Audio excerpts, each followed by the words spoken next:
하나님은 너에게 복을 주시기를 원합니다. 여호와는 너에게 복을 주시기를 원하며 너를 지키시기를 원하시며 여호와는 그 얼굴을 너를 향하여 드사 은혜와 평강 주시기 원하노라. 여호와는 너에게 복을 주시기를 원하며 너를 지키시기를 원하시며 여호와는 그 얼굴을 너를 향하여 드사 은혜와 평강 주시기 원하노라. 나를 보배롭고 존귀하게 여기시는 하나님이 내 삶 속에서 이 약속을 신실하게 이루시리.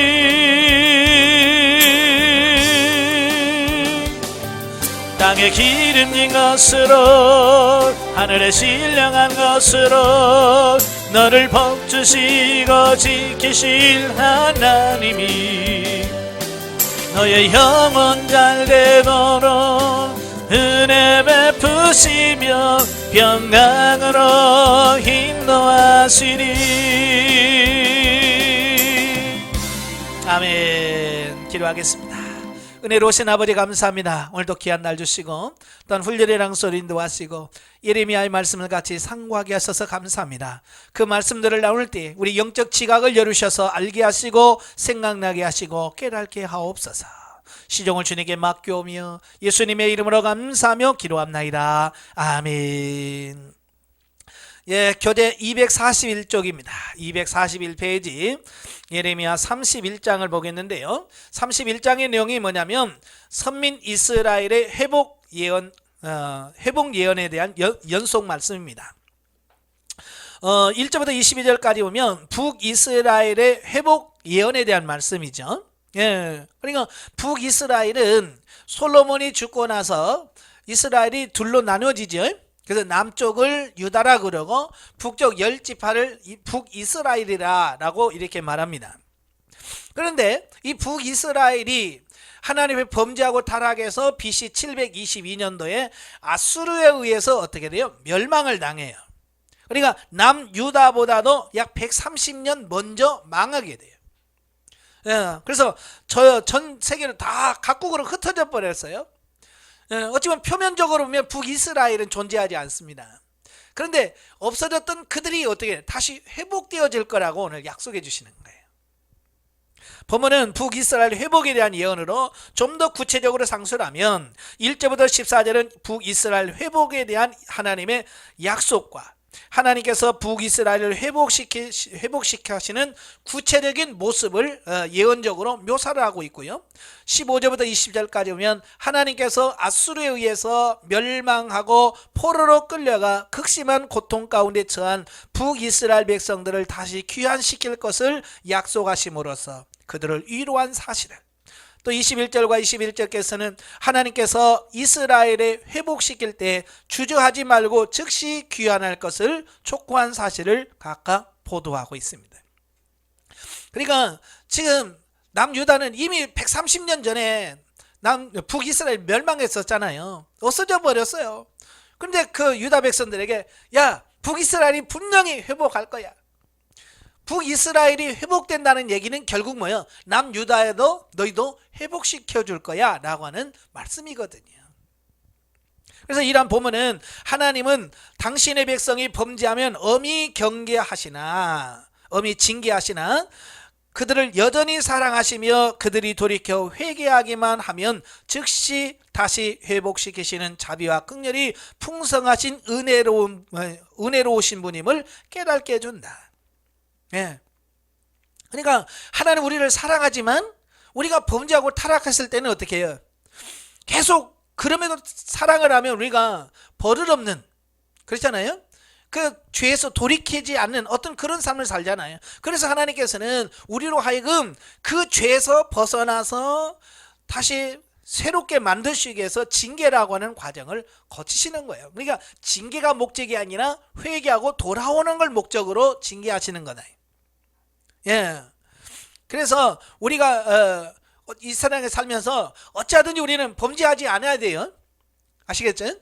죄 짓지 않으려고 노력하셔야 돼요. 어떤 분들은 이거 죄 짓고 회개하면 되지 뭐, 그렇게 우습게 보면 안 됩니다. 어쨌든 우리는 죄 짓지 않으려고 노력하셔야 돼요. 그러다가도 우리가 연약해서 어쩔 수 없이 범죄할 수밖에 없을 때가 있어요. 바로 그때는 뭐 해야 돼요? 회개하고 돌아와라, 그 얘기예요. 우리가 평소에 죄 짓지 않으려고 힘쓰고 애써야 됩니다. 그러다가도 우리가 연약해서 어쩔 수 없이 범죄했더라면 회개하고 하나님께로 돌아오라. 자, 이걸 말씀해 주고 있는 거예요. 그러므로 성도들은 범죄하여 징계에 처할 때에는 회개하기를 속히 하고 진심으로 하나님을 찾아야 할 것이다. 네, 그러니까 한번 죄짓다고 아유 나는 이제 끝이야 그러지 말라는 얘기예요. 회개하고 주님 앞에 돌아오면 주님께서 다시 회복시켜 준다는 겁니다. 북이스라엘 회복을 약속하신 하나님께서 23절부터 26절까지 보면 남유다에 대한 회복에 대한 언약을 하고 있어요. 그러니까 여기서 하나님은 장차 당신이 유다를 회복하실 때에 그들이 하나님의 은총을 구할 것과 하나님께서 그들의 심령을 만족해 하심으로 그들이 평화와 번영을 누리게 될 것을 목가적으로 묘사하고 있다. 한편 본문 26절은 내가 깨어보니 잠에 잘 달았더라 라고 하는 언급을 하고 있는데요, 이는 예레미야가 30장 1절부터 31장 25절의 그 계시를 꿈을 통해서 전달받았다라고 하는 것을 우리에게 보여주고 있어요. 그러니까 꿈은 성경의 형성기에 종종 하나님의 계시의 전달 수단으로 사용되어지는 경우가 많습니다. 예, 그러니까 성경이 기록되기 전, 성경이 완전하게 66권으로 갖추어지기 전까지는 하나님께서 꿈을 통해서 하나님의 말씀을 계시해 주시고 그걸 기록하게 하시는 것이 기록한 거예요. 근데 성경이 기록하고 난 다음에는 이래 꿈을 통해서 성경을 계시할 말씀을 줄까요, 안 줄까요? 줄까요, 안 줄까요? 안 줍니다. 이미 성경이 완성된 다음에는 이제 성경을 기록할 만한 계시는 없어요.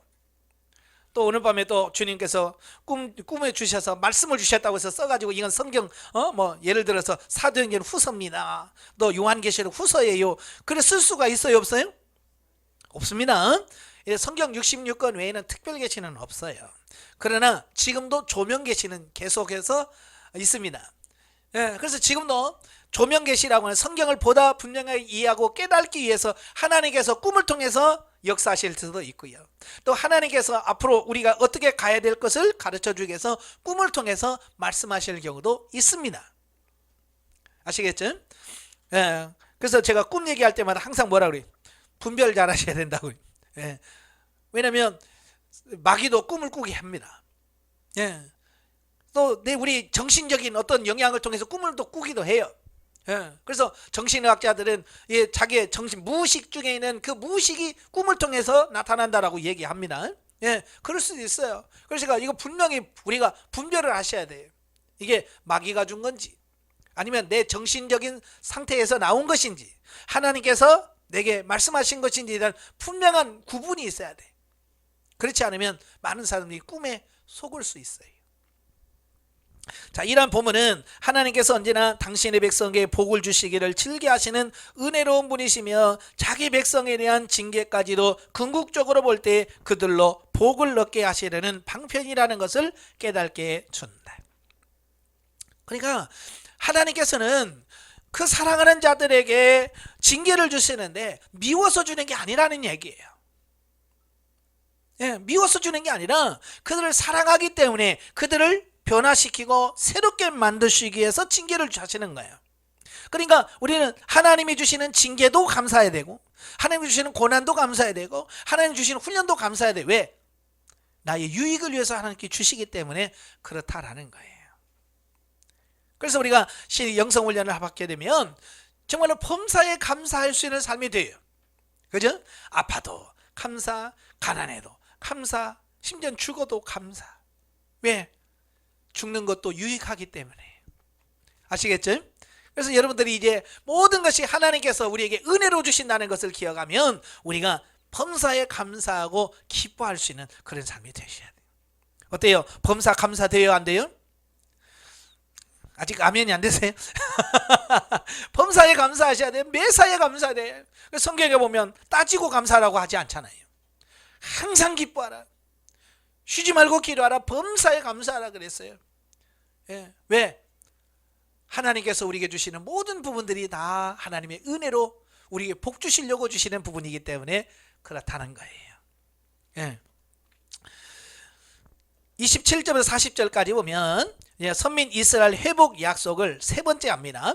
자, 보면은 그 30장 장자가 빠졌네요. 30장과 마찬가지로 그 남북 왕국을 나누지 않고 선민 이스라엘 회복을 반복적으로 예언하고 있는데, 좀 더 상세히 보면 27절 30절까지는 하나님께서 장차 북이스라엘과 남유다를 온전히 회복하실 것을 선언하시고요, 또 31절부터 34절에 보면 하나님께서 과거 이스라엘과 맺으신 옛 언약과는 전혀 차원이 다른 영원히 패하지 않는 새 언약을 장차 이스라엘과 세우실 것을 약속하고요, 또 35절부터 37절까지 보면 새 언약의 성취에 대한 여호와의 신실성을 자연 법칙의 불변성을 들어 보증한 사실, 또 38절부터 40절까지 보면 하나님께서 예루살렘 성의 재건과 그 안전을 보장한 사실을 쭉 기록을 하고 있어요. 자, 이러한 본문은 1차적으로는 구약 선민 이스라엘 백성들이 BC 537년 바벨론 포로에서 해방되어서 고국으로 귀환할 것과 또 예루살렘을 재건할 것을 예언한 것이라고 볼 수가 있습니다. 그죠? 1차적으로는 그래요. 그러나 이는 단순히 구약 선민 이스라엘의 회복만을 예언한 것으로 볼 수 없다. 아까도 말했죠. 영적 의미를 이해해야 된다고요. 자, 왜냐하면 자, 여기서 새 언약이라고 하는 말이 나옵니다. 내가 너희와 새 언약을 세우겠다라고 말씀하는 그 새 언약은 구약 율법의 갱신을 의미하지 않고 그것을 대신에 완전히 대신하는 언약을 의미하기 때문이다. 그러니까 조금 수정해서, 예를 들어서 10계명에서 조금 좀 고쳐서 새 계명이라 준 게 아니라 여기서 새 언약은 뭐냐면 전혀 다른 언약을 말합니다. 그래서 여기서 새 언약이라고 하는 것은 왜냐하면 이스라엘 백성들은 포로 귀환 시대에 하나님과 새 언약을 체결한 일이 없다는 겁니다. 그러니까 이스라엘 백성들을 바벨론에서 포로 끌려오면서 마치 이스라엘 백성들이 출애굽한 다음에 시내산에서 언약 체결하죠. 언약 체결한 것 같은 언약을 체결해요, 안 해요? 안 하잖아요. 그냥 오는 거예요. 여기서 새 언약이란 죄인을 완전하게 하지 못하는 짐승의 피가 아닌 우리 주 예수 그리스도의 포혈로 세워질 복음의 법을 의미한다. 아시겠죠? 구약시대에 이루어지는 게 아니야. 이건 예수 그리스도가 십자가에 못 박혀 죽으심으로 말미암아 이루어질 새 언약을 얘기하고 있는 거예요. 따라서 본문은 궁극적으로는 우리 주 예수 그리스도의 복음을 통한 영적 이스라엘, 곧 신약 성도들의 구원을 예언한 것으로 우리가 보아야 한다. 이렇게 볼 때 예루살렘의 재건과 그 안전 보장 역시 궁극적으로는 예수 그리스도의 초림과 부활 및 성령 강림으로 탄생할 신약 교회의 건설과 영원한 보존을 예언한 것으로 보는 것이 타당하다. 그러니까 예레미야는 끊임없이 지금 뭘 얘기하고 있어요? 신약 교회에서 하나님과의 관계가 회복될 것을 계속해서 말씀해주고 있는 거예요. 그것은 구약에서 예루살렘이 신약 교회를 상징하는 것과 예루살렘의 포로 귀환 직후 재건되었으나 로마군에 의하여 AD 70년에 다시 파괴된 사실로 입증이 되어진다. 만약에 그 새 언약의 주체가 그 혈통적인 이스라엘이었다고 한다면, 그렇게 이스라엘이 AD 70년에 성전이 무너지고 없어지고 망해서 전 세계에 흩어져 버리는 이런 일이 있으면 안 되지요. 그죠? 왜 하나님께서 회복시켜준다, 완전히 회복 세워진다고 해놓고 이렇게 흩어지게 하고 망하게 하면 하나님의 뜻이 아니잖아요. 그죠? 근데 하나님께서 회복시켜준다고 하는 이스라엘은 혈통적 이스라엘이 아니라는 얘기예요. 바로 예수 그리스도를 통해서 이루어질 신약 교회를 말하고 있습니다. 바로 저와 여러분들을 의미하고 있는 거예요.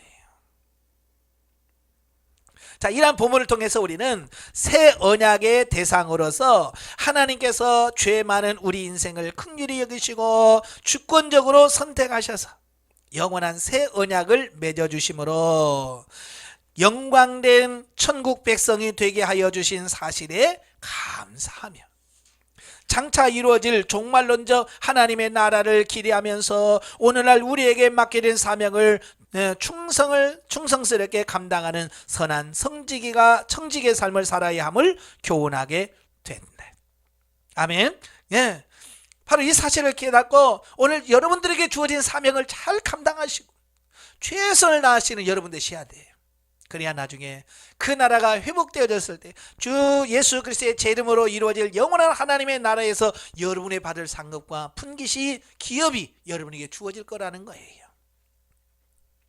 나아가 예레미야 예언이 우리 주 예수 그리스도의 오심으로 성취되었듯이 그리스도의 재림으로 말미암는 하나님 나라의 결정적인 도래 역시 반드시 성취될 진리임을 확실하게 보여주고 있습니다. 왜? 하나님의 언약은 영원히 변치 아니하시고 반드시 그대로 성취되어지기 때문에 그렇습니다.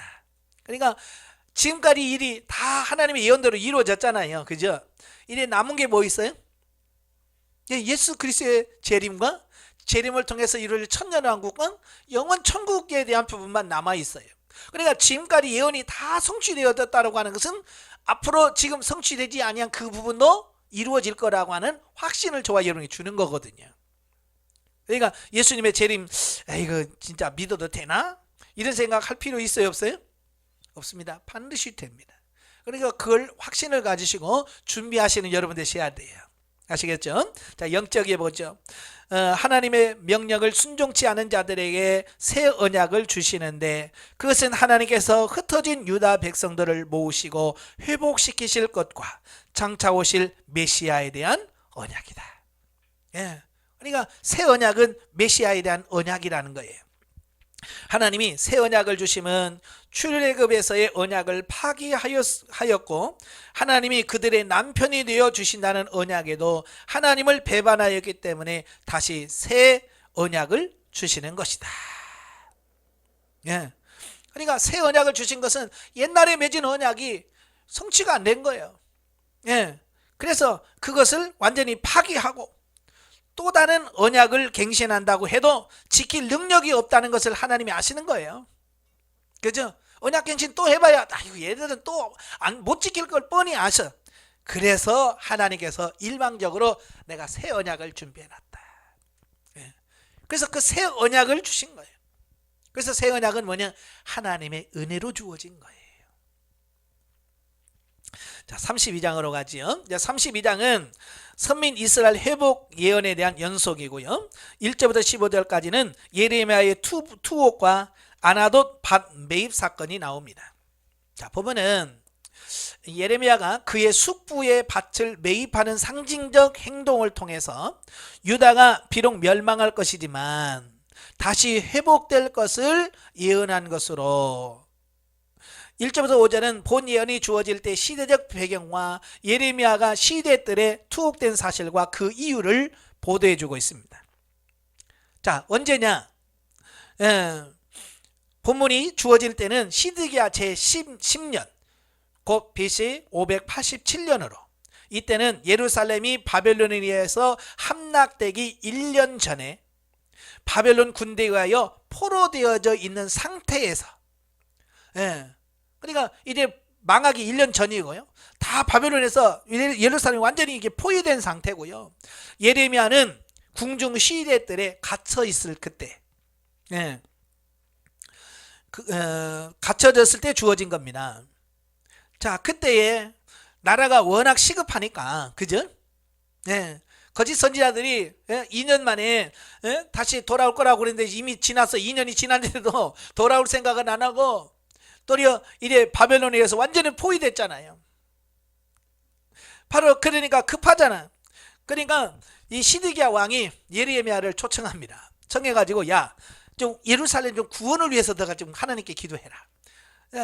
예루살렘 구원을 위해서 기도드릴 것을 이 시드기야가 요구합니다. 근데 예레미야는 그 시드기야 왕의 요구에 거절해버려. 왜냐하면 지금 하나님의 뜻은 예루살렘을 구원하는 게 목적이 아니고 지금 망하게 하는 것이 하나님의 계획인데 거기다 대고 하나님 망하지 않게 해주시고 이 나라를 구원해서 그럼 돼야 안 돼요? 안 되잖아요. 그래서 예레미야는 안 됩니다. 그렇게 기도할 수 없습니다. 그러면서 뭐라고 그래요? 오히려 지금 바벨론 군대에다가 항복해라. 빨리 항복해야 이 나라가 살고 당신도 산다. 그렇게 얘기를 하는 거예요. 왕의 입장에서 보면 얼마나 열받는 이야기예요. 그죠? 만약에 막 예레미야가 이때 막 개복음을 불고 주여 믿습니다. 구해줄 줄 믿습니다. 그랬으면 시드기야가 야, 너 진짜 이번에서 뭐 상도 줬을지도 모르겠지요. 근데 예레미야는 하나님의 뜻이 아니기 때문에 그럴 수가 없는 거예요. 도리어 항복하라고 얘기하니까 더 열받는 거죠. 그래서 야, 얘는 가둬. 그래서 감옥에다 가둬버리는 거예요. 이것은 뭘 말합니까? 사람들은 하나님의 말씀은 듣지 않고요. 문제가 생기면 기도해요. 뭐라고? 문제만 해결되려고. 이게 하나님의 계획하심과 하나님 뜻하신 바가 있는데 그 뜻이 이루어지고 성취되어지길 위해서 구하는 게 아니라 이 현실 문제만 해결되기를 원한다 그 말이에요. 그래갖고 해결이 안 됩니다. 그래서 늘 기도하면서 어떤 문제가 생겼을 때 그 문제를 일으킨 원인이 있을 거 아니에요. 그죠? 그 문제가 원인이 있단 말이에요. 그 원인을 찾아서 해결할 수 있어야 돼요. 하나님께서 우리에게 고난을 주시는 이유는 대부분이 뭐예요? 우리에 대해서 죄를 회개하고 돌이키도록 하시는 부분이거든요. 그러니까 고난이 왔을 때 하나님 내가 회개해야 될 게 뭡니까? 내가 처리할 게 뭡니까? 라고 하나님께 기도하면서 철저하게 회개하고 돌이킨다면 구원하겠죠. 그죠? 참 그러니까 이걸 아니까요. 하나님과 싸울 일이 없더라고요. 옛날에 나는 기도마다 하나님과 싸웠어요. 왜? 하나님은 뜻은 아닌데 나는 계속해서 그걸 해달라고. 그죠? 예를 들어서 몸이 아파요. 하나님은 나 고쳐줄 생각도 없어. 고쳐줄 마음도 없어. 근데 우리는 뭐예요? 그렇죠. 고쳐주세요. 믿습니다. 안 고쳐줘요. 나 오늘부터 밥 안 먹어요. 근데 금식이에요. 하나님은 고쳐줄 마음도 없는데 내가 그냥 하나님 안 고쳐주면 나 오늘부터 밥 안 먹어요. 근데 금식이에요. 그래도 안 들어주면 뭐예요? 나 오늘부터 이제 밤 안 자요? 잠 안 자요? 나 이제 철회합니다. 그래서 이제 금식하고 철회하고 그러죠. 그러니까 하나님의 뜻이 아닌데 자꾸 그러면 하나님과 싸우는 것밖에 더 됩니까? 저도 예전에 그렇게 기도했지만 응답을 못 받은 게 뭐냐면 늘 가서 하나님 앞에 기도하러 가지고 싸우고 오니까. 그죠? 왜 하나님의 뜻을 모르니까 그런 거예요. 그러나 이제는 조금 성장하니까 어때요? 하나님의 뜻이 이해가 되니까 하나님과 싸우는 게 아니에요. 하나님의 뜻이 이루어지길 원합니다. 하나님의 뜻대로 하옵소서라고 정말 예수님이 겟세마네 동산에서 기도했던 것처럼 하나님께 기도하니까 싸우는 게 아니라 교제가 되어지고 화해가 되어진단 말이에요. 그러니까 여러분 절대 하나님과 싸우지 마세요. 하나님과 싸워서 이길 장사 없습니다. 근데 우리는 또 해보겠다고 자꾸 덤벼요. 그러지 마세요. 아시겠죠? 오늘 마찬가지예요. 많은 사람들이 회개하지 않고 죄는 지으면서 복 달라고 하니까 하나님 복을 주실 수가 없잖아요. 우리가 복 달라고 기도하기 전에 복 받을 짓을 하셔야 돼. 죄를 회개하고 돌이켜서 하나님의 말씀대로 순종하며 살면 하나님께서 도와주셔요. 심지어는요, 내가 구하지 아니한 것도 줍니다. 돈 달라고 안 해도 필요하면 하나님은 돈 주시고요. 내가 내 건강 책임져 주세요 안 해도 하나님이 건강 책임져 주십니다. 왜? 내가 하나님의 말씀도 뜻대로 사니까. 아시겠죠? 그러니까 무조건 달라고 해서 되는 게 아니라 내가 하나님 말씀대로 평소 어떻게 사느냐. 예. 그게 중요한 거예요. 평소 내가 어떻게 사느냐. 그러니까 평소에 내 기도 안 하다가 고난이 오면 꼭 기도하는 사람들이 있어요. 그죠? 그래서 그런 사람은 어떻게 하나님께서 계속 고난 줄 수밖에 없죠. 왜? 그 사람 문제 안 주면 기도 안 하니까. 고난을 줘야 기도하니까. 하나님의 뜻은 기도하면서 변화되는 게 하나님의 뜻이기 때문에. 예, 좀 편하면 기도 안 해. 그러면 또 고난 줘야 되고, 예? 또 살만하면 또 안 해. 그러면 또 고난 줘야 되고, 계속해서 죽을 때까지 우리는 계속 고난 속에 살 수밖에 없는 거예요. 왜? 내가 안 변하니까. 그러나 고난을 안 줘도, 고난이 없어도 늘 깨어서 기도해봐요. 하나님께서 쟤는 고난 안 줘도 기도 열심히 하네? 굳이 고난 안 줄 이유가 없잖아. 안 줘도 잘하는데. 그죠? 여러분 자녀들이 말 잘 들어. 발 잘 듣는데 기분 좋으니까 나 저 때려야지. 그런 부모 있어요 없어요? 그런 사람이 있다면 하얀 차 타고 하얀 집에 가야 돼. 정신병원으로 가야 돼. 정상이 아닌 거예요. 말 잘 들으면 더 잘 사랑해주고 더 하게 하는 거잖아요. 그게 정상인 거예요. 하나님도 똑같아요.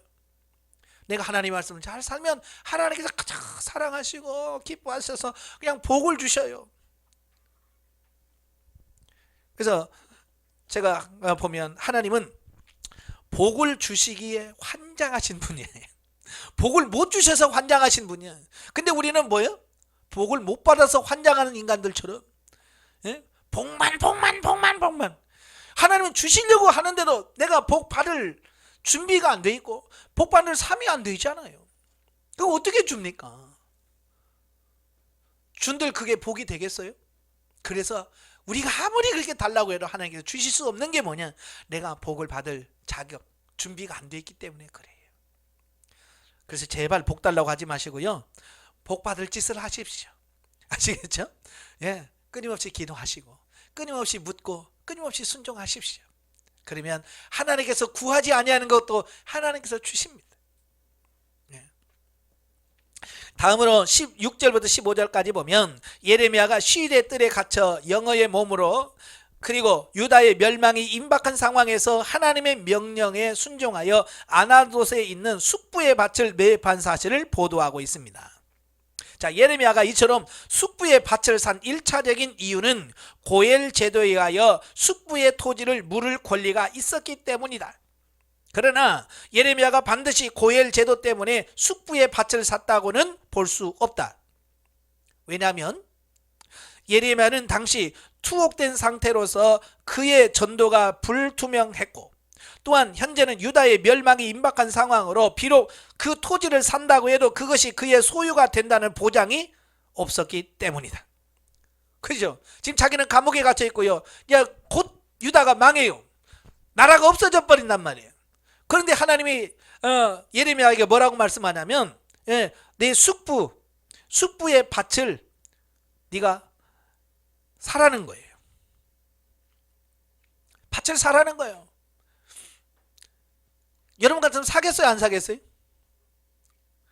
안 사죠. 왜 삽니까? 왜?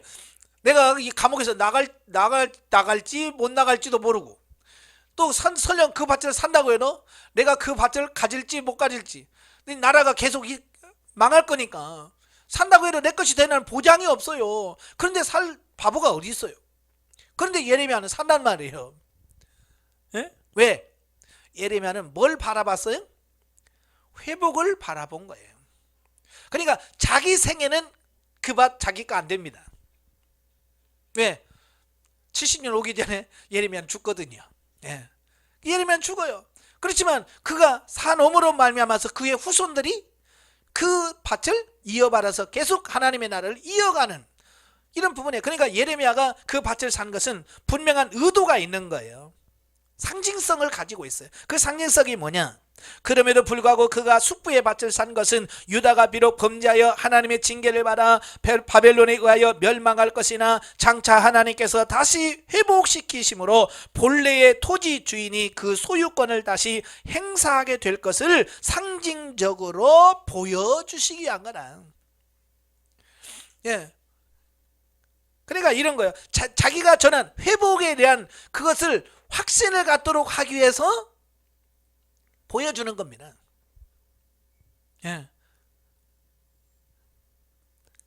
예전에 우리가 다미 선교회라고 들어보셨죠? 다미 선교회 예수님이 92년 10월 28일에 온다고 그랬잖아요. 그래서 난리 난 적이 있었어요. 예. 자, 그때 문제가 뭐냐? 이장년 씨는 많은 땅을 사놓고 자기 집을 사놓고 빌딩을 사놨다는 얘기예요. 뭐라고 그랬어요? 92년 10월 28일에 주님이 오신다 그랬잖아요. 그랬으면 있던 것도 다 팔아야 될 거 아니에요. 그죠? 그러니까 그거 주님이 오신다는 말이 설득력이 있을 거 아니야. 가진 거 다 팔고. 왜? 주님 오시면 이거 뭐 필요 있어. 다 팔고 그래야 되는데 입술로는 주님 오신다 그런 거 다 팔아. 집 팔아서 가져와. 너 팔아서 가져와. 다 성도들은 다 팔아놓고 자기는 그 돈 가지고 빌딩 사놓고 땅 사놓고 집 사놓고 그랬단 말이에요. 그 말은 무슨 말이에요? 자기는 안 믿었다는 얘기예요. 자기는 예수님 올 걸 안 믿었다는 얘기예요. 믿었다면 자기 있던 걸 팔아야죠. 똑같이 팔아서 다 주고 가난한 사람 주고 왜 주님 오신데 뭐 필요 있어. 가난한 사람 다 나눠주고 그리고 해야 되는데 그게 안 믿어지니까 성도들은 막 집 팔아서 어째 뭐 주님 오시면 필요가 있습니까? 다 팔아서 주면 그거 가지고 꼴딱 걷어가서 집 사놓고 땅 사놓고 그래놓은 이거 안 믿는 거예요. 만약에 예레미야가 땅 사라 그러세요. 그거 내 것도 아닌데 왜 삽니까? 그랬다면 회복된다는 그 말이 신빙성이 있겠어요? 없겠어요? 없지요. 신빙성이 없는 거예요. 그러니까 내가 회복을 약속하는데 이 말은 신빙성이 있다. 진짜다 라고 하는 것을 많은 백성들에게 보여주기 위해서 실질적으로 자기 것이 안 될 걸 알지만 돈을 주고 비싸게 돈을 주고 그 밭을 사서 증인 앞에서 분명히 내가 샀다 라고 하는 증인을 쓰게 만드는 이런 부분을 통해서 자기가 전한 말씀이 완전한 것임을 여기서 보게 되어집니다. 자, 여러분도 그래요. 자기가 전하는 복음에 대한 확신을 가지셔야 돼. 아시겠죠? 그 다음에 16절에서 44절까지 보면 예레미야의 기도와 하나님의 응답입니다. 예레미야가 아나돗 밭을 매입하는 상징적 행동을 이용해서 유다의 회복을 예언한 지난 단락에 이어서 예레미야의 기도에 대한 하나님의 응답으로 먼저 16절부터 25절은 예레미야의 기도를 통해서 숙부의 밭을 매입하게 하신 하나님의 뜻이 무엇인지 들은 사실을 보도하고 있다. 물론 예레미야는 그 의미를 알고 있었고 백성들에게 그 의미를 선포하기도 했다. 그럼에도 불구하고 유다의 임박한 멸망 앞에서 예레미야는 자신도 아나돗의 밭 구입 명령에 다소 심적 혼란을 겪은 듯하다. 그럴 수 있잖아요. 그렇죠? 멸망에 그때 정말 이걸 사야 돼 말아야 돼 라고 하는 그런 갈등을 할 때 그래서 그가 하나님께 기도하잖아요. 그때 하나님께서 그 응답해 주시는 겁니다. 그러나 그는 선지자다운 기품과 품성을 결코 잃지 않았다. 그는 먼저 하나님의 전능하심과 행위대로 심판하시는 공의로운 하나님을 찬양합니다. 이러한 하나님의 속성에 대한 찬양은 그의 의문성 질문이 피조물인 자신의 부족함과 연약함에서 비롯되었다는 겸손의 표현으로 보여집니다. 그런 다음 그는 현재 바벨론 군대의 침략 상황과 그들의 점령지가 될 아나돗 밭을 구입하게 하신 하나님의 뜻을 대조시킴으로써 질문을 대신하고 있다. 사실 예레미야가 하나님의 말씀에 순종해서 그 밭을 산다는 것은 쉬운 일이 아니잖아요. 그죠? 망해가는 나라, 또 밭을 사도 자기 것이 될 수 없다는 걸 알고 있잖아요. 그러니까 하나님께서 밭을 사라 그럴 때 얼마나 갈등이 많겠어요. 여러분 같으면 갈등 안 하겠어요? 여러분도 했겠죠. 그래서 예레미야가 그 부분을 놓고 하나님께 기도하는 겁니다. 정말 하나님의 뜻을 분명하게 이해해달라고. 그래서 26절 44절에 보면 예레미야가 한 기도에 대해서 하나님께서 응답을 하시는 거예요. 그래서 여기서 하나님은 먼저 예루살렘 성의 멸망이 즉흥적인 결정이 아니라 축적된 그들의 고질적인 죄의 결과임을 밝혀줍니다.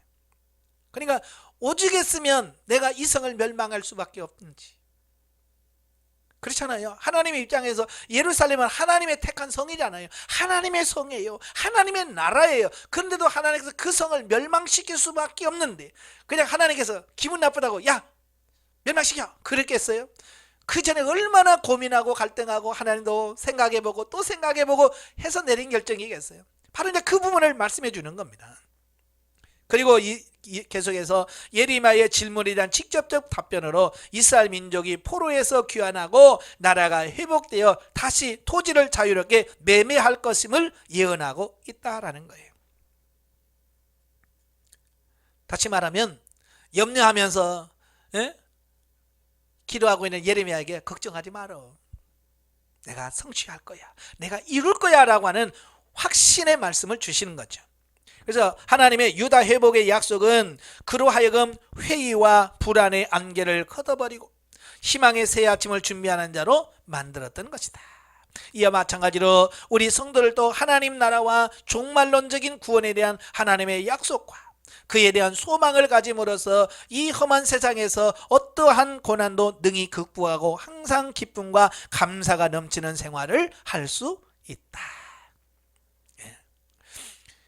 이 하나님의 이런 신실한 믿음과 신앙이 우리 안에 있어야 돼요. 그래야 우리가 항상 신뢰하고 감사하며 갈 수 있습니다.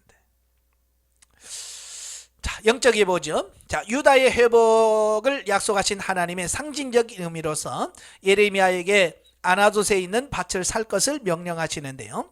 이는 포로에서 돌아올 백성들이 거할 처소를 마련하기 위해서이다. 즉 하나님의 말씀에 순종할 것을 요구하시는 것은 하나님의 사랑하는 백성을 위해서이다. 그러니까 하나님께서 그 밭을 사라는 것은 지금 당장을 위해서 사는 게 아니고요. 나중에 포로로 귀환했을 때, 그죠? 포로에서 귀환했을 때 그들이 거처할 수 있는 처소를 마련한다는 의미를 담고 있는 거예요. 미리 준비하는 거예요. 예, 하나님께서 이런 깊은 뜻이 있어요. 그래서 이런 깊은 뜻이 있어서 네가 가서 그 밭을 사놔라 라고 말씀하시는 거거든요. 33장을 보시면 선민 이스라엘 회복 예언 종결입니다.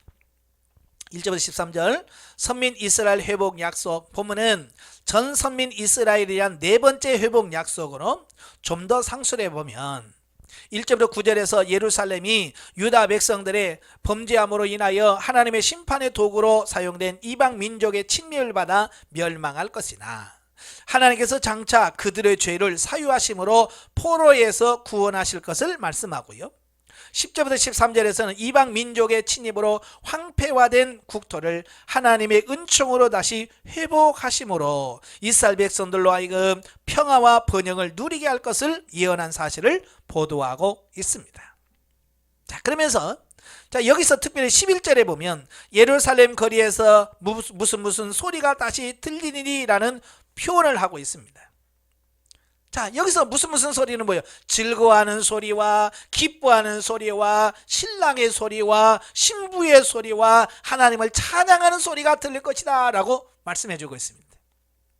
자, 이것은 17장 34절 또 16장 19절 25장 10절 등에서 언급된 하나님의 유다에 대한 심판의 상황과 정반대의 상황을 묘사한 겁니다. 거기 보면 뭐라고 그래요?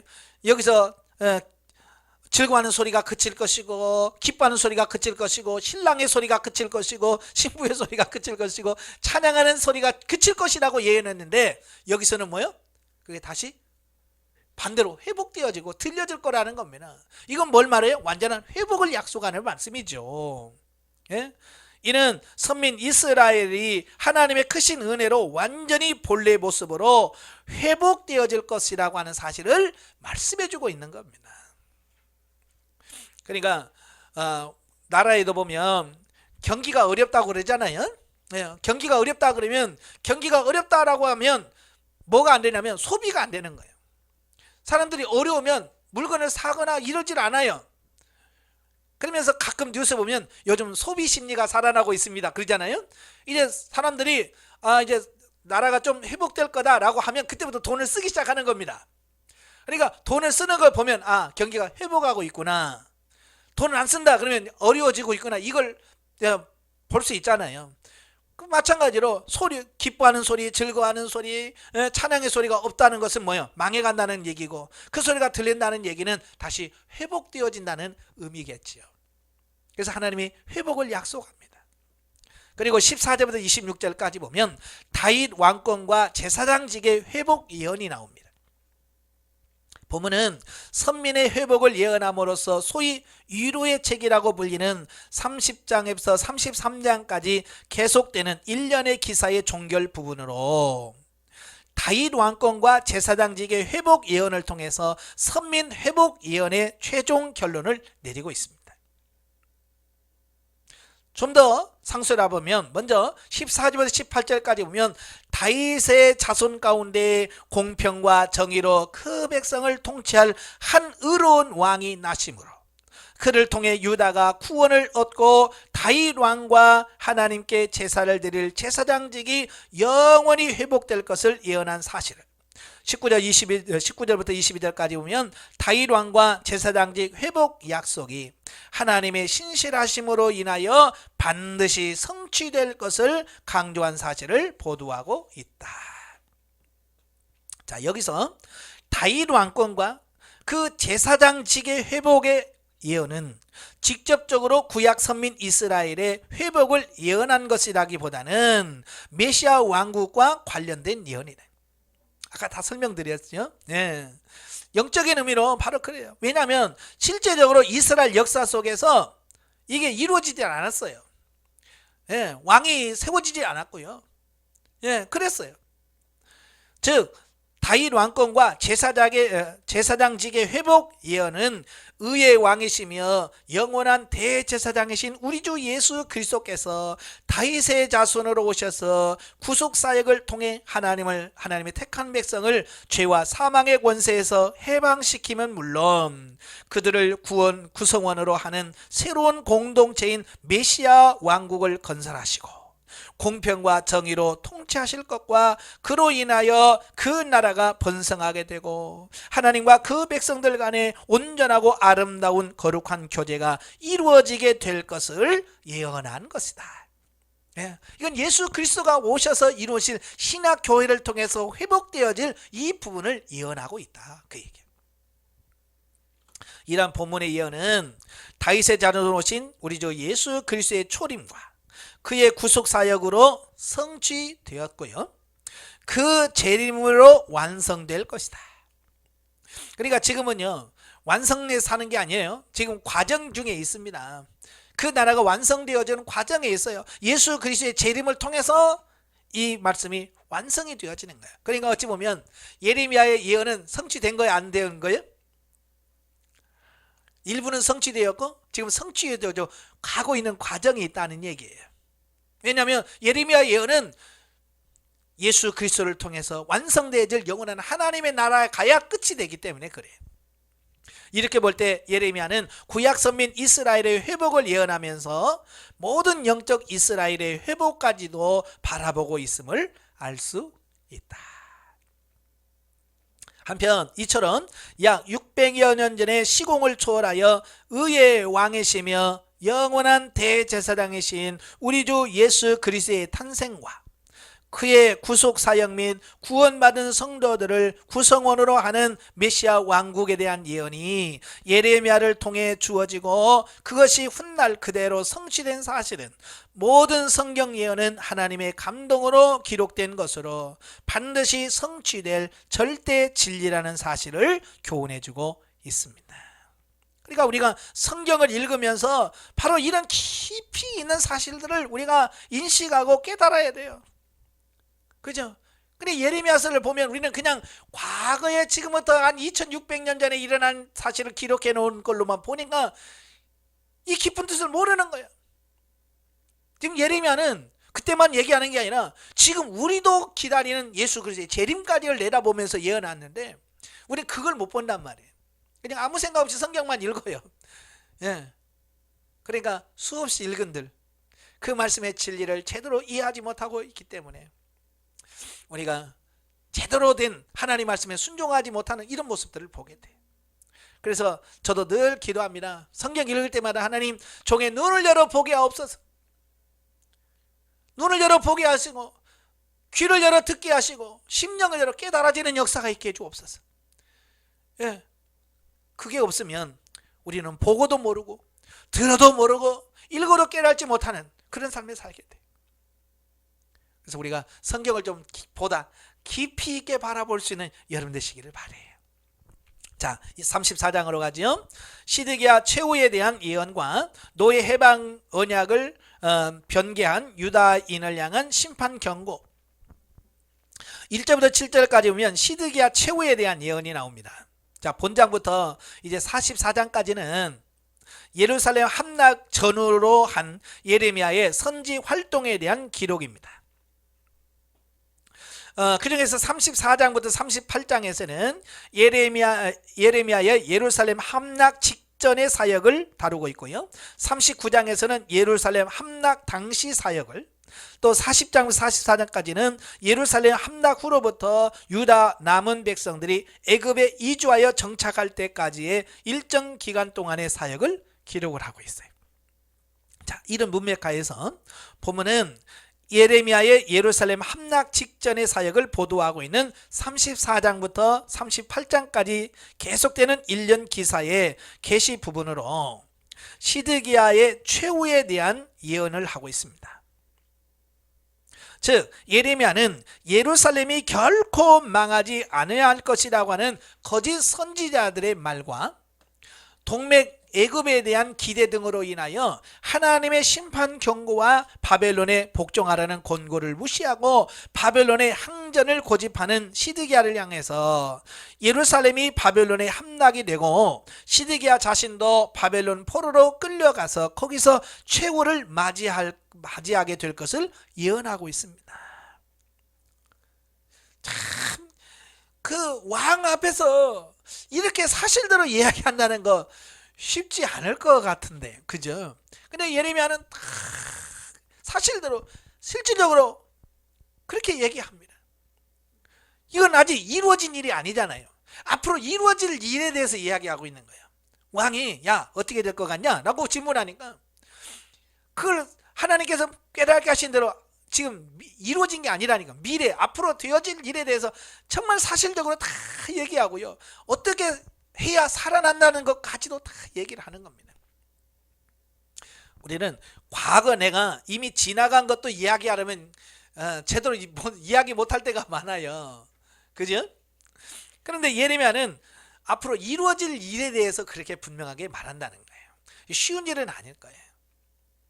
저는 이런 걸 보면서 참 예레미야가 참 힘들게 사역했겠구나, 그걸 보거든요. 오늘 이 시대도 마찬가지예요. 이 시대도 그냥 아무 말씀이나 저래도 아멘 하며 들을 시대라면 참 목회하기 편하겠죠. 그죠? 근데 지금은 예전처럼 그렇게 아멘 하는 시대가 아니에요. 설교를 들어도 성도들 눈만 깜빡깜빡하고 머리를 막 굴리면서 그게 맞나 사실인가. 그래서 설교하다 보면 머리 굴리는 게 다 보여. 예? 심지어 머리 굴리는 소리가 들려. 참 어려운 시대예요. 어찌 보면 겉으로는 예레미야 시대와 전혀 다른 시대 같지만 어찌 보면 예레미야 시대보다도 더 힘든 시대가 오늘 시대가 아닌가. 왜? 하나님의 말씀대로 잘 받아들이지 않는 거거든요. 그래서 여러분도 여러분만 위해서 기도하지 마시고요, 목회자들 위해서 기도하십시오. 이렇게 힘든 시대에 성도들이 듣지도 않는 설교를 해대니라고 얼마나 힘들겠어요. 그죠? 성도들이 막 말씀을 아멘 하면 받아들이면 전하는 사람이 얼마나 힘이 나겠어요. 근데 야 졸지, 말도 안 듣지, 해도 안 들어 먹지. 근데 그다 대고 막 계속 해야 된다라고 말하는 목사들이 얼마나 불쌍해요. 그러니까 목회자를 위해서 기도를 하셔야 돼요. 예. 왜냐하면 그러다가 지쳐서 쓰러지면 누구 손해예요? 결국 우리 손해예요. 그렇잖아요. 하나님의 말씀을 제대로 전해주는 목회자가 없다면 누가 어디서 말씀을 듣고 어디서 가겠어요?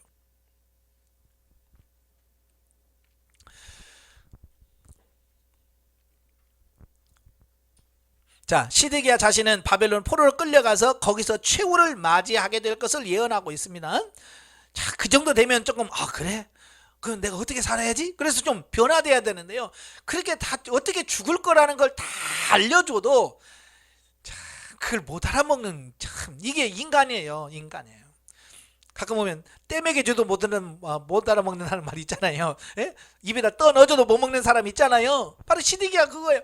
그냥 그 앞에서 1대1로 그냥 다 이렇게 될 거예요 라고 다 사실대로 얘기를 해도 그걸 못 알아먹어. 그 뭐라 그래? 너 다른 사람한테 아무 얘기도 하지 마라. 그놓고는 안 들어먹어요.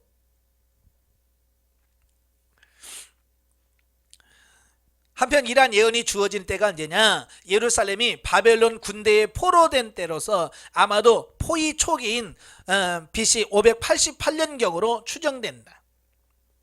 본문 6절과 7절은 이때에 이미 유다의 대부분의 성읍이 함락되고요, 예루살렘 외에 라기스와 아세가 성읍만 함락되지 않은 것으로 묘사되고 있는데요, 이는 예루살렘의 멸망이 임박했음을 시사하기 위함이다.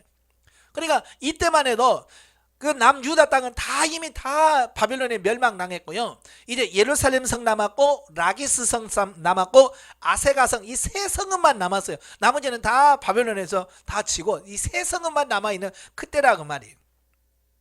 그러니까 세 성읍만 남았다는 얘기는 무슨 얘기겠어요? 이제 끝날 날이 왔다는 얘기겠죠. 이러한 본문의 내용의 본문은 오늘날 우리에게 하나님의 뜻을 받아들이지 아니하고 거부하는 자의 비극적인 최후를 맞이할 수밖에 없다는 것을 교훈해 주고 있습니다. 예. 예레미야 입장에서 얼마나 답답할까요?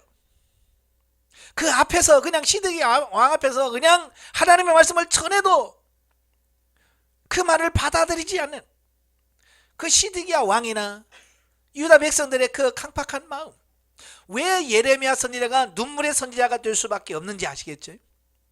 아무리 얘기해도 못 알아먹으니까 너무 답답한 거예요.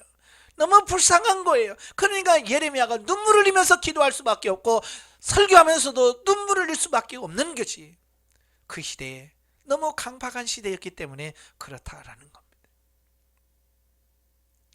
사실 눈물은 메마른 땅의 단비와 같은 역할을 해요. 땅에 비가 안 오면 땅이 탄탄하게 굳어버리잖아요. 그죠? 딱딱하게 굳어 있어요. 그러나 비가 오면 어때요?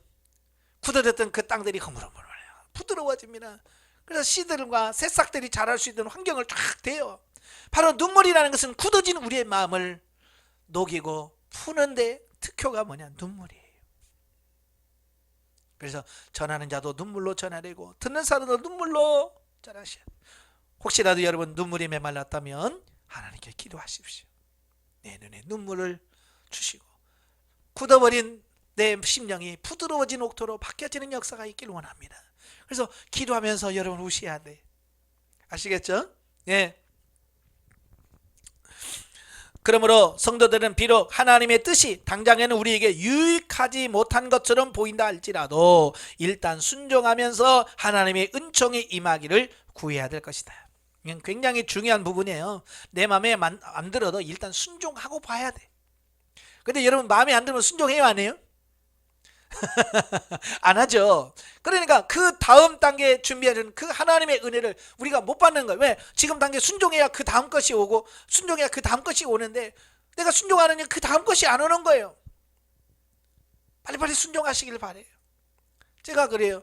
하나님의 뜻인지 아닌지 잘 모르겠다. 그러면 일단 해봐라. 해보면 하나님께서 알게 하시고 깨닫게 할 거다. 순종하면 설령 내가 잘못 판단해서 했더라도 하나님께서는 그걸 바꿔주십니다. 예, 잘못되어지지 않도록 하나님께서 바꿔주셔서, 예?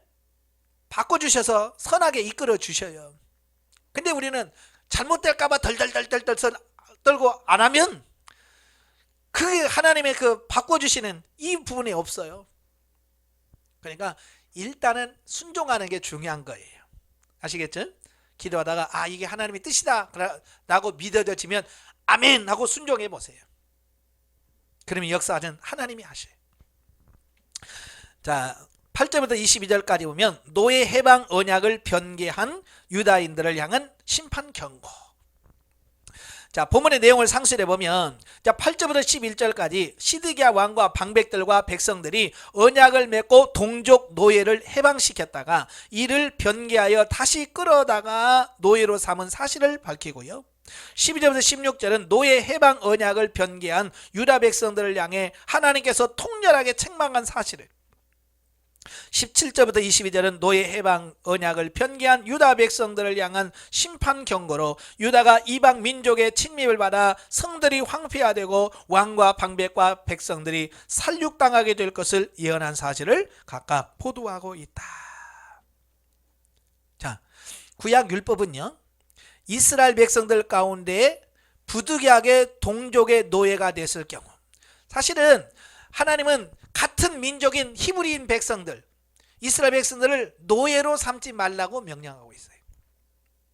그죠? 예, 같은 민족을, 같은 동족을 노예로 삼지 못하도록 막습니다. 그럼에도 불구하고 어때요? 역사 속에 노예가 있어요, 없어요? 있었어요. 어떻게 노예가 되느냐? 다른 거 없어요. 돈 빌렸다가 못 갚으면 그 집에 노예로 들어가는 겁니다. 예. 요즘에는 뭐 돈 빌렸다가 돈 없으면 뭐라 그래? 배째 그렇잖아요. 근데 하나님은 그걸 원치 않으셔요. 돈을 빌렸으면요 반드시 갚아야 됩니다. 갚으셔야, 떼먹으면 안 돼요. 심지어 내가 그 집에 노예가 돼서라도 갚아야 돼요. 그래서 성경에 보면 내가, 사도 바울이 그러잖아요. 내가 하나님께 빚진 자로다라는 말을 하죠. 그 빚이라고 하는 말은 히브리 사람, 이스라엘 사람들을 내가 너한테 빚졌다라고 하는 말은 반드시 갚아야 된다라는 그런 의미예요.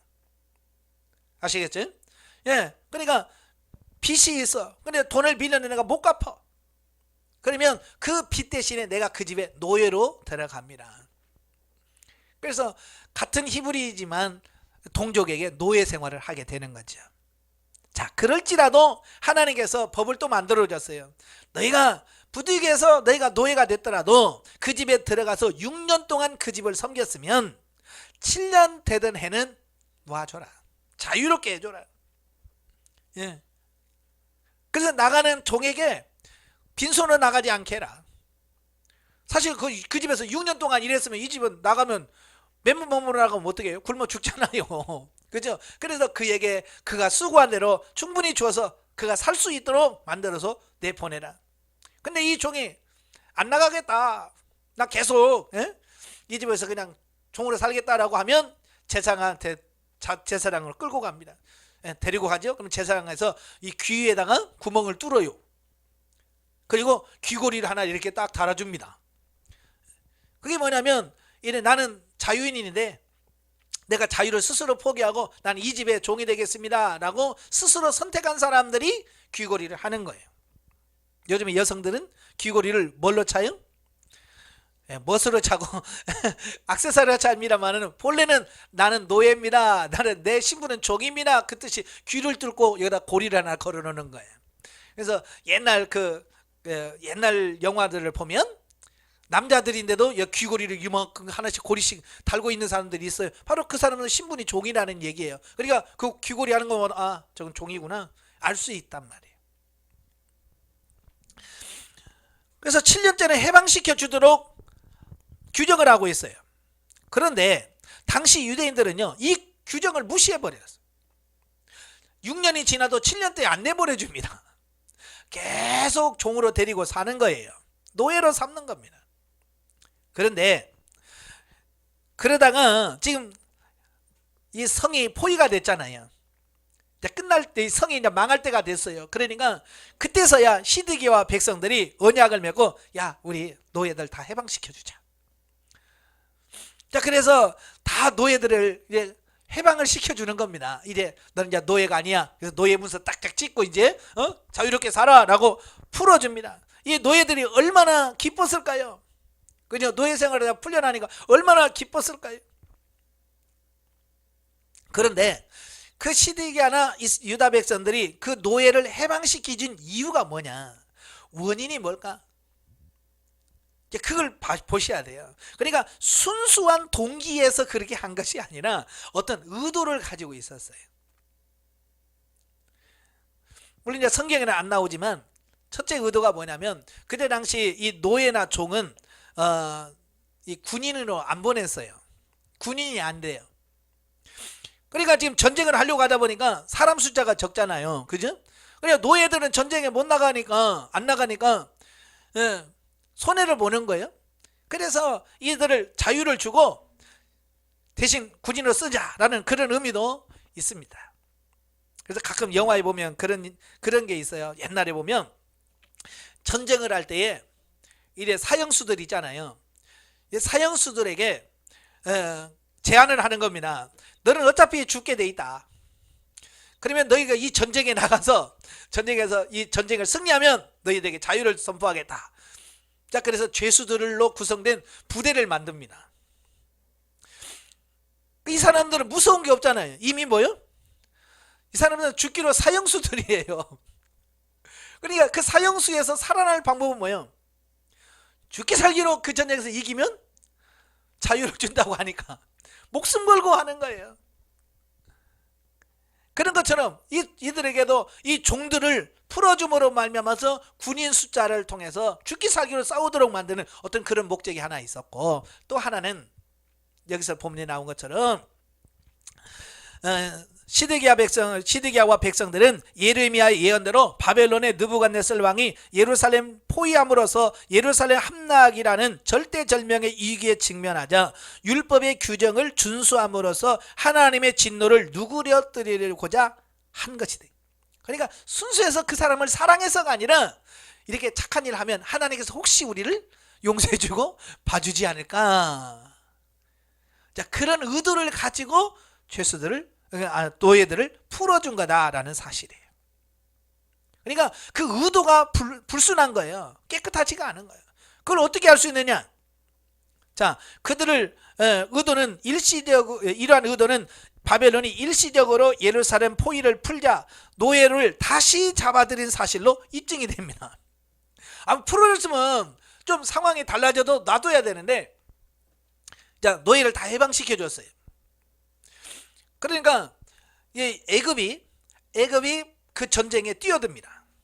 그리고 애굽 군대가 밑에서 쳐들어온다는 사실을 들은 이 느부갓네살 왕이 그 예루살렘 포위를 풀고 애굽과 전쟁하기로 해서 이렇게 가는 거예요. 그리고 잠시 예루살렘 포위가 풀리죠. 그러니까 그때 보니까 이제 드디어 이제 우리가 풀려날 때가 됐구나. 그렇게 되어지는 거야. 착각한 거죠. 그래서 풀어줬던 그 노예들을 너무 아까운 거예요. 그죠? 얼마나 일 많이 시켜먹고 돈도 안 줘도 되는데, 그러니까 아까운 거예요. 그래서 안 되겠다, 너 다시 와. 그래서 풀어줬다가 다시 잡아가지고 노예로 다시 부려먹는 거예요. 하나님 편에 얼마나 괘씸할 거예요. 그죠? 하나님 눈치 보느라고 풀어줬다가 이제 좀 상황이 좋다고 다시 불러다가 또 종살이 하는 거예요. 이것은 어찌 보면 하나님 앞에 쇼한 거죠. 보여주는 거예요. 하나님 그것 때문에 들어오는 건 아니잖아요. 원래 우리도 마찬가지입니다. 하나님 앞에 가서 위급할 때 하는 척, 기도하는 척하고 뭐 하는 척 해서는 안 돼요. 진짜 우리가 바뀌셔야 돼. 한편 이스라엘 백성들은 이 언약을 맺을 때 그 언약을 성실히 지킬 것을 하나님의 이름으로 맹세했을 것이에요. 그 노예 풀어줬을 때 하나님의 이름으로, 여호와의 이름으로 맹세합니다 하면서 풀어줬을 거예요. 뿐만 아니라 짐승을 둘로 쪼갠 후에 그 쪼개진 짐승 사이로 언약의 당사자가 지나감으로써 언약 준수에 대한 성실성을 보증했을 겁니다. 이러한 언약 체결 절차는 언약 체결하는 쌍방이 언약을 준수함에 있어서 목숨으로 보증한다는 의미를 담기려 있습니다. 그러니까 고대에는 이렇게 언약을 할 때 말로 하지 않아요. 지금은 언약할 때 우리는 보통 도장 찍잖아요. 그죠? 도장을 찍으면 되지만 옛날에는 무식한 방법을 썼어요. 그게 뭐냐면 소나 염소나 양을 이렇게 절반을 쫙 쪼갭니다. 쪼갠 다음에 이렇게 나눠 놓습니다. 반절씩. 그리고 막 피가 절절절 흘러있는 그걸 지나갑니다. 그게 뭐냐면 내가 목숨 걸고 이 언약을 지키겠다. 만약에 이 언약을 어기면 이 짐승이 쪼개듯이 나를 쪼개라, 그런 뜻이에요. 이게 무시무시한 법이에요. 그러니까 목숨 걸고 하는 언약이야. 위급할 때는 목숨 걸고 하나님 쪼개놓고 해놓고 자기가 좀 상황이 좋아진다고 그거 없던 걸로 하자 이러면 돼야 안 돼요? 언약을 어긴 사람은 반드시 죽게 되어 있습니다. 왜? 짐승을 쪼개놓고 사이 지나간 것은 목숨을 걸고 했기 때문에. 그래서 하나님께서 조금 봐주려다가 그 언약을 다시 여기고 다시 그들을 붙잡아 나가 노예 삼는 걸 보면서 안 되겠다. 그래서 그들을 다시 하나님께서 징계하시는 이런 모습을 보게 됩니다. 예, 우리도 하나님께 언약을 맺었으면요, 한번 약속한 것은요, 그걸 끝까지 지키셔야 돼. 유불리에 따라서 하시면 안 돼. 아시겠죠? 자, 어떤 사람이 곰한테 쫓겼대요. 산에서 막 곰한테 쫓겨가지고 막 가다가 이런 절벽에 외나무 다리가 하나가 있더래요. 외나무 다리가 있어서 피할 수 있는 방법은 그 외나무 다리만 지나가면 돼. 근데 이 외나무 다리 지나가려니까 막 바람 불고 그러니까 무서워. 그래서 그러더니 하나님이 기도했대. 하나님, 만약에 여기서 내가 무사히 이 외나무 다리를 지나가고 곰에서 피하면 내가 가진 전 재산을 다 하나님께 드리겠습니다. 그리고 약속을 했대요. 예. 그래서 이제 다리를 두들기면서 이제 건너가는데 절반쯤 오니까 무서웠는데 절반 오니까 안심이 되니까 뭐랬대? 하나님, 그 이제 절반으로 줄이겠습니다. 내 전 재산의 50%를 드리겠습니다. 그래서 3분의 1을 지나가서 이제 3분의 1 남았어요. 거의 다 왔어요. 그러니까 또 절반도 아까운 거예요. 그래서 하나님 3분의 1만 드리겠습니다. 그랬대. 그러니까 그 사이에 곰이 와가지고 그 다리를 자꾸 흔드는 거예요. 그러니까 외나무 다리가 막 흔들리니까 뭐라고 했겠어요? 하나님 농담도 못합니까? 그랬대. 우스갯소리지만 사람이 그렇게 간사하다는 얘기예요. 그냥 죽을 때는 다 뭐 하겠습니다. 뭐 죽겠는데 뭘 말 못하겠어요. 만약에 여러분 내일 모레 죽는다 그러면 뭘 못하겠어요. 하나님 이 살려만 주신다면 뭐라도 못하겠습니까? 그래서 하나님이 살려주면 뭐라고 그래? 그거 없던 걸로 하면 안 될까요? 그런단 말이에요. 신실하지 않은 인간의 모습을 그대로 표현하고 있어요. 그래서는 안 된다는 얘기예요. 아시겠죠? 자, 35장으로 갑니다. 35장은 레갑 족속을 통한 교훈을 주고 있습니다. 자, 보면은 레갑 족속의 신실함을 통해서 유다의 폐역과 불순종을 지적한 사실을 보도하고 있습니다. 사실 본장과 다음 장 36장에서는 엄밀히 말해 예루살렘 함락 직전에 선포한 메시지가 아니라, 즉 본장과 다음 장은 여호야김 시대, 여호야김 시대에 선포된 말씀이에요. 그래서 여호야김은 시드기야 왕 이전의 왕이었거든요.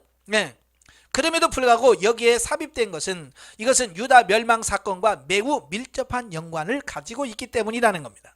다시 말해서 본장은 레갑 족속의 모범을 통해서, 다음 장은 여호야김의 패역한 행위를 통해서 유다 멸망이 불가피함을 보여주기 때문에 여기에 삽입한 거예요. 36장의 내용은 뭐예요? 예레미야가 하나님 말씀을 기록해서 왕 여호야김에게 보냈습니다. 그러니까 그 여호야김이 뭐예요? 성경을 그 예레미야가 준 말씀을 쫙 읽어서 몇 장 가면 어때요? 칼로 와서 쫙 찢어서 난로에다가 태워버려. 하나님의 말씀을 듣고 회개해야 되는데 이렇게 패역한 왕이에요. 그러니까 망할 수밖에 없다는 것을 말씀해 주고 있는 거예요. 자, 그걸 앞에 35장에서는 레갑 족속에 대한 말씀을 하고 있습니다. 자, 본문은 상술에 보면 1절부터 11절까지면 조상 요나답의 교훈을 철저히 순종한 레갑 족속의 모범적인 모습을 보고, 12절부터 16절까지는 이미 죽어버린 조상의 교훈을 철저히 준수하는 레갑 족속과는 달리 당신의 종을 부지런히 보내며 권면하시는 살아계신 하나님의 명령을 끝까지 무시하고 패역하게 행하는 유다 백성들의 불순종을 지적하고 책망하는 사실을 말씀하고, 17절부터 19절까지 하나님께서는 하나님의 명령에 불순종하는 유다 백성들에게 재앙을 조상의 교훈을 성실히 준수하는 레갑 족속에는 축복을 각각 내리실 것을 선포한 사실을 보도하고 있습니다. 자, 여기서 이제 레갑 족속이라는 사람들이 누구냐? 원래 이 레갑 족속들은 혈통적으로 이스라엘 백성들이 아닙니다. 겐 족속이에요. 겐 족속. 이 겐 족속으로도 불리는 미디안 족속으로, 예, 미디안 족속이에요. 이스라엘 민족이 광야 생활을 할 때부터 이스라엘 민족들과 함께 했고요. 가나안 땅에 들어와서도 하나님을 신실하게 섬겼다. 쉽게 말하면 모세야 잘 아시죠? 예, 모세가 그 바로 애굽 사람을 죽이고 도망간 곳이 미디안 광야잖아요. 그죠? 미디안 광야에서 40년 동안을 지냅니다. 40년 동안 지내면서 십부라라고 하는 부인을 아내를 얻고 거기서 살죠. 근데 그 십부라라가 속한 그 족속이 뭐냐? 미디안 족속이면서 겐 족속인 거예요. 예, 미디안 족속 또는 겐 족속이라고 부릅니다. 거기서 모세가 살다가 그가 출애굽을 시킨 다음에 예, 그 광야에서 40년 동안 행하잖아요. 그때 모세가 그의 처남인 호밥에게 요청을 합니다. 이 광야는 우리가 잘 모르니까 어디다 어떻게 천막을 쳐야 되고 어떻게 살아야 할지 우리와 같이 다니면서 좀 우리를 인도해 달라라고는 부탁을 합니다. 그러니까 그들이 도와줍니다. 그래서 그때부터 광야 생활 40년 동안 이스라엘 백성들과 함께 했고요. 가나안 땅을 정복하고 가나안 땅을 차지해서 그동안 살 동안도 계속 그들은 이스라엘 백성들과 함께 했어요. 그러면서 그들이 가지고 있는 우상과 이걸 다 버리고 하나님을 믿는 신앙으로 바뀌었죠. 자, 그러다가 그 레갑 족속들에게는 몇 가지 규정을 갖고 있어요. 해서는 안 된다는 규정을 가지고 있어요. 예, 그 규정은 그들의 정신적 지주였던 요나답에 의해서 확립되어졌습니다. 그러니까 겐 족속 중에 요나답이라고 하는 사람이 그 겐 족속 후손들에게 너희는 이런 거 하지 마라 라고 크게 3가지를 명령을 내렸어요. 요즘으로 말하면 죽으면서 유훈을 남긴 거예요. 너희는 이렇게 살지 마라, 이렇게 살지 마라, 이렇게 하지 마라 라고 하는 3가지를 말씀했습니다. 첫째가 뭐냐? 포도주를 절대 마시지 말라. 예, 포도주를 절대 마시지 말라는 거예요. 이스라엘에서 이 포도주는 굉장히 중요한 의미를 가지고 있어요. 그래서 기쁠 때나 슬플 때나 잔치 때는 빠지지 않는 게 포도주고요. 참 이 포도주가 이스라엘 사람 사랑받는 음료인데 그걸 마시지 말라는 얘기예요. 둘째는 유목 생활을 유지하라는 겁니다. 예, 계속해서 농사 짓지 말고 계속해서 떠돌아다니면서 염소나 양이나 소나 이걸 길러라 라고 말합니다. 그리고 3번째는 정착 생활을 하지 마라. 정착 생활하지 말고 장막 생활해라 라고 말씀합니다. 이 3가지를 명령하는 거예요. 첫째, 포도주 먹지 말고, 그 다음에 유목 생활, 양이나 길러라, 농사 짓지 말라, 그 다음에 정착하지 마라. 이 3가지를 말씀을 했어요. 이런 규정들은 적의 침략을 받아 족속이 멸절하는 것과 정착 생활에서 오는 세속적 타락을 방지하기 위한 조처로 보입니다. 그러니까 이 요나답이라는 사람이 가만히 보니까 왜 사람들이 자꾸 타락할까? 왜 하나님과 멀어질까? 왜 이 사람들이 그렇지? 라고 하는 것을 보니까 이 포도주를 먹고 많은 사람이 죄를 짓더라는 거예요. 그죠? 그러니까 후손들에게 너희는 절대 포도주를 먹지 마라 라고 명령한 거고, 그 다음에 농사를 짓다 보니까 어때요? 자꾸 땅 욕심이 생겨지고, 예, 농사를 지으면 이리저리 움직일 수가 없잖아요. 당연하게 정착 생활을 할 수밖에 없어요. 예. 그래서 너희는 양이나 이런 것을 길러라. 그 다음에 정착 생활하지 마라. 정착 생활하려면 뭘 해야 돼요? 집을 지어야 되죠. 그죠? 집을 질러 하다 보면 사람들이 욕심이라는 게 계속 한정이 없잖아요. 그죠? 집은 더 좋은 집을 살고 싶고 더 좋고 넓고 편한 집을 살고 싶은 욕망이 생기는 거예요. 그러면서부터 뭐가 시작돼요? 거기서부터 욕심이 들어오게 되고, 욕심을 이루려고 하다 보니까 죄가 들어오고 타락하게 되더라고 말이에요. 그래서 요나답의 후손들에게 너희는 이 3가지는 하지 마라. 그렇게 당부했어요. 근데 문제는 뭐냐면 이 레갑 족속들이 이 요나답이 전한 이 3가지를 끝까지 지키더라고 말이에요. 그래서 하나님께서 그 예레미야에게 실험해 보는 거예요. 그들을 데려다 놓고 포도주를 먹으라고 한번 해봐라 그러는 거예요. 그리고 원래는 겐족속들은 저 밖에서 살았잖아요. 유목생활합니다. 근데 이 바벨론에서 이제 포로가 되니까 바벨론이 막 쳐들어오니까 살기 위해서 예루살렘으로 들어와서 지금 예루살렘 성에 살고 있는 거예요. 원래는 다 지금 들에서 유목생활을 해야 되는데 바벨론 때문에 쫓겨나서 지금 예루살렘 성 안에 들어온 거예요. 살기 위해서 들어온 거죠. 그래서 그들을 초청해서 성전으로 들여옵니다. 그리고 그들 앞에다가 포도주를 탁 따라줍니다. 그리고 예레미야가 말합니다. 마셔라. 마셔라. 먹겠어요? 안 먹겠어요? 안 먹는 거예요. 마셔라고 그래도 안 마시는 거예요. 왜 안 먹냐? 왜 안 마시는 이유? 우리 조상 요나답이 우리로 하여금 포도주를 먹지 말라고 했다. 그러니까 우리는 안 먹는다. 끝까지 안 먹는 거예요. 바로 그걸 보면서 예레미야가 유다 백성들에게 야 봐라. 혈통적으로 이방인 이들도 이미 죽은 그 조상 선조들이 먹지 말라고 이것을 이렇게 지키는데 너희는 살아계신 하나님의 지금 말씀하는데 너희는 살아계신 하나님 말씀도 안 듣잖아. 혈통적 이방인보다도 못하다는 것을 지금 지적해 주는 거예요. 바로 그걸 지적하려고 그들의 이스라엘 백성들의 불의와 패역함을 보여주기 위해서 지금 그걸 하는 거예요. 이방인보다 못하다는 거예요. 오늘날 우리도 마찬가지예요. 과연 우리의 삶이 이방인들, 지금 이방인은 누구를 가리켜요? 예수 믿지 않는 자들을. 예수 믿지 않는 자들이 이방인들이거든요. 우리가 예수 믿는다고, 내가 권사라고, 내가 뭐 집사라고 말하면서 정말 내 삶이 예수 안 믿는 사람만큼 믿지 않는 사람보다 내가 잘 살고 있는지. 어때요? 자신있게 나는 그들보다 더 착하게 살아요, 그들보다 의롭게 살아요 라고 자신있게 말할 수 있어요? 어찌 보면 요즘에 더 그렇지요. 교회 다니는 사람이 교회 안 다니는 사람만도 못하란 말이에요. 지금 그 얘기를 하고 있는 거예요. 이 겐족속을 통해서 너희들이 하나님의 백성이라고 유다 자손이라고 말하지만 봐라 이 이방인만도 못하잖아. 그 얘기하고 있습니다.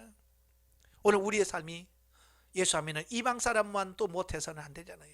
요즘에 정말 매스컴에서 돌려오는 여러 가지 뉴스들 보면서 너무 어떻게 보면 예수 안 믿는 사람보다 못한 우리의 모습을 보면서 정말 너무 부끄러워요.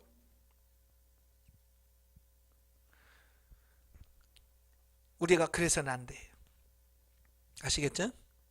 우리는 예수 믿지 않는 사람보다도 도덕적으로나 윤리적으로나 영적으로나 모든 부분에서 나아야 돼요. 그들보다 더 정직해야 되고 그들보다 더 의로워야 되고. 이러한 본문은 오늘날 우리에게 하나님을 기쁘시게 하는 하나님의 참 백성은 혈통이나 민족 등과 같은 선천적 조건으로 결정되어진 것이 아니라 하나님 말씀에 대한 순종 여부로 결정된다는 교훈을 주는 거예요.